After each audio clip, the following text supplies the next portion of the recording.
Olá pessoal, eu estou muito animado porque essa é a primeira vez que eu vou fazer uma série, episódios aí falando sobre um mesmo assunto aqui no nosso canal no YouTube. Eu vou conversar com vocês sobre os principais erros na declaração do imposto de renda que acabam impactando na malha fina. Serão 12 erros divididos entre 3 episódios e a gente vai debater sobre eles. Eu vou conversar com vocês, explicar para vocês ao longo desses 3 episódios, dividindo 4 erros por episódio. E esse vídeo não é só para contador não, tá? Eu sei que tem muita gente, arquitetos, médicos, professores, que acabam estudando e fazendo a sua própria declaração de imposto de renda. Então, bora aprender!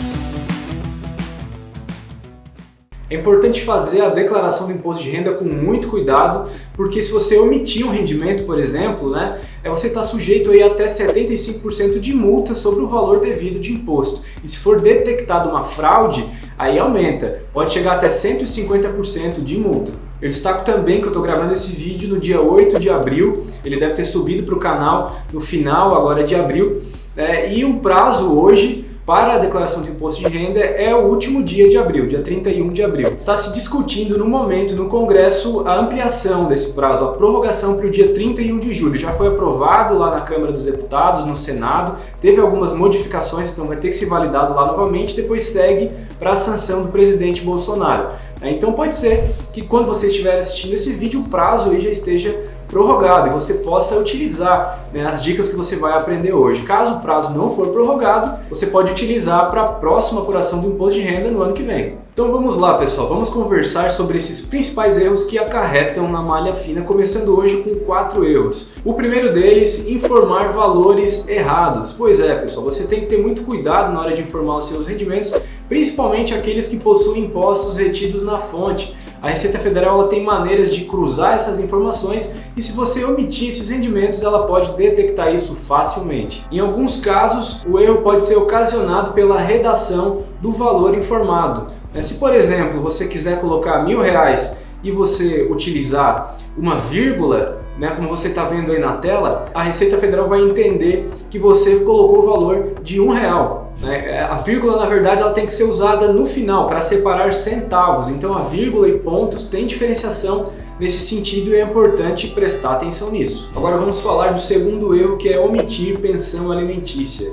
Alguns contribuintes ignoram que esse valor ele deve ser lançado, acabam não sabendo dessa informação, ou então acham injustos que um valor destinado à criação dos filhos seja utilizado, seja tributado. Então, independente de concordar com a Receita Federal ou não, é preciso declarar corretamente esse valor. Inclusive, quem paga a pensão alimentícia pode utilizar esse valor para deduzir do seu valor tributável no imposto de renda em até 100%. Então, seria semelhante às despesas médicas.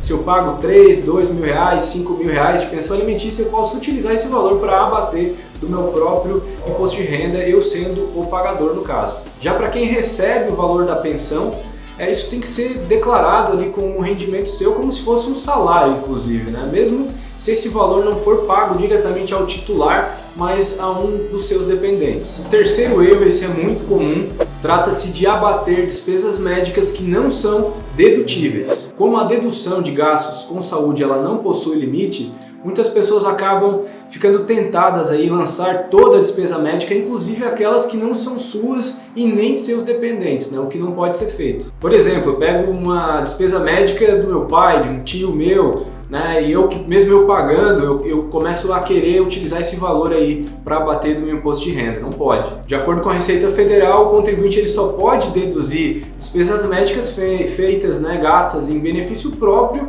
ou de seus dependentes. E essas despesas elas devem ser comprovadas aí através de recibo, nota fiscal, com a assinatura do médico, CPF do paciente, assinado, com todas as informações aí da forma mais clara possível. Além disso, gastos com medicamentos eles só podem ser deduzidos aí se estiverem junto com a nota fiscal emitida por um hospital, por exemplo. Eu não posso pegar minhas despesas médicas que eu gastei lá na farmácia do mês e tentar deduzir do imposto de renda, porque isso também não é permitido e não é legal. Agora eu vou falar do último erro de hoje, né? Nos próximos vídeos eu voltarei com mais, mas o quarto erro de hoje é deduzir gastos com educação que não são dedutíveis, pessoal. Então, cursos extracurriculares, cursos de inglês, preparatórios para o vestibular, gastos com creche, material escolar, nada disso pode ser abatido do imposto de renda. O que pode ser deduzido, né, sejam dos gastos do próprio titular ou dos seus dependentes, são gastos com educação infantil, de ensino médio, primário,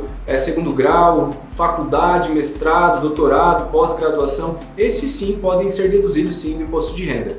É importante também destacar que R$ 3.561,50 é o valor permitido para ser deduzido com educação do imposto de renda e por pessoa, né, do seu titular ou dos seus dependentes. Então, por exemplo, se eu tenho um filho, né, e eu estou fazendo um mestrado, eu gasto R$50 mil por ano, né, com o meu mestrado, eu tenho esse valor limite aí para deduzir do meu imposto de renda. Esse valor é para mim. Para o meu filho, né, se ele está fazendo faculdade e eu estou pagando, eu também posso deduzir esse mesmo valor, né, de R$ 3.561,50 para ele, mesmo que eu gaste R$30 mil, 40 com ele ao longo do ano. Tem esse limite diferente aí, por exemplo, dos gastos com saúde. Então, pessoal, esses foram os primeiros 4 erros, né, que mais levam aí a malha fina. Nos 2 próximos vídeos aqui no canal, nessa série, eu vou estar falando outros erros importantíssimos para vocês, então não deixem de acompanhar para aprender, para não cometer mais esses erros, para conversar com o seu contador sobre eles. Então, se você gostou, curta esse vídeo, encaminhe para um amigo para ele também aprender e nunca mais errar na sua declaração de imposto de renda.